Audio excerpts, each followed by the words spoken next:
அனைவருக்கும் வணக்கம். பழனியிலிருந்து மக்கள் தேசிய மறுமலர்ச்சி கட்சி நிறுவன தலைவர் ஆடலூர் ராமமூர்த்தி. வருகின்ற பட்ஜெட்டு வறுமை கோட்டு கீழே இருக்கிற மக்களுக்கு சந்தோஷம் தரும் வகையில் இருந்தால் ரொம்ப சந்தோஷமாக இருக்கும். இலவசங்களை அறிவிக்கிறத தவிர்த்துட்டு மக்களுக்கு இலவசத்தை குறைச்சாலே நிறைய மக்களால் வரக்கூடிய அந்த வரி திட்டங்கள் நிறைய நன்மைகளாக மக்களுக்கு போய் சேர முடியும்.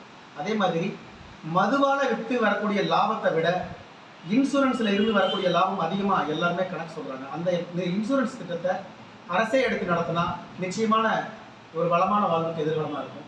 சாலை வசதி அப்படிங்கிறது எல்லா கிராமங்களுக்கும் சென்றடைகிற மாதிரி இருக்க வேண்டும்.